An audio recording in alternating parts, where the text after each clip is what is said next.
everyone. Today I'm going to be reviewing the first in a series of books called The Series of Unfortunate Events. This is a children's series that I started reading with my daughter, and I found that I really like them even though they're written for children. There are 13 books in all, but today I'm just going to be talking about the first one called The Bad Beginning. It was originally published in 1999 and was written by Lemony Snicket, which is the pen name of Daniel Handler. A pen name, also known as a nom de plume, is an assumed or made-up name used by an author instead of their real name. The series tells the tragic story of the Baudelaire family. Lemony Snicket describes the Baudelaire siblings. Violet Klaus and Sonny Baudelaire were intelligent children, and they were charming and resourceful and had pleasant facial features, but they were extremely unlucky, and most everything that happened to them was rife with misfortune, misery, and despair. I'm sorry to tell you this, but that is how the story goes. Their misfortune started one day while the children were on a trip to Briny Beach. While they were spending the day at the seashore, Mr. Poe, a banker and family friend of the Baudelaires, showed up at the beach unexpectedly to give them the devastating news that their parents had perished in a terrible fire that burned their house to the ground. Mr. Poe said, "Perished, children, means killed." "We know what the word perished means," Klaus said crossly. He did know what the word perished meant, but he was still having trouble understanding exactly what it was Mr. Poe had said. It seemed to him that Mr. Poe must somehow have misspoken.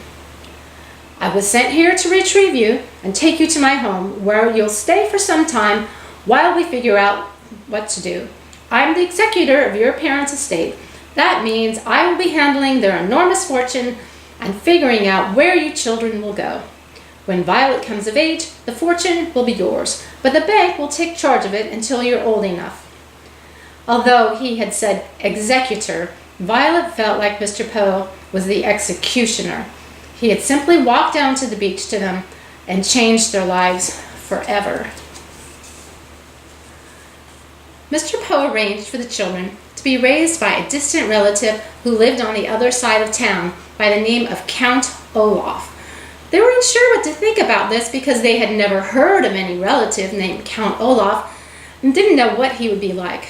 Also, Mr. Poe didn't seem to know exactly how they were related to Olaf, but thought he was either a third cousin 4 times removed or a fourth cousin 3 times removed, whatever that means. The children wondered why they had never met the man.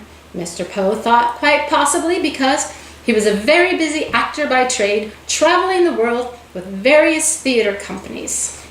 Upon arriving at Olaf's house, they were distraught to see that he lived in a dirty, dilapidated house that sagged and had the image of an eye carved into the front door.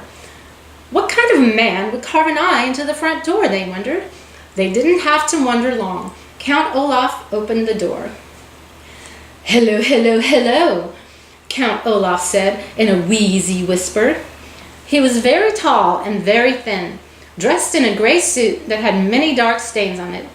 His face was unshaven, and rather than 2 eyebrows like most human beings have, he had just one long one, and his eyes were very, very shiny, which made him look both hungry and angry.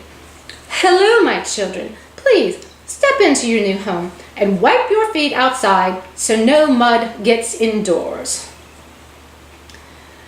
As they stepped into the house, Mr. Poe behind them, the Baudelaire orphans realized what a ridiculous thing Count Olaf had just said.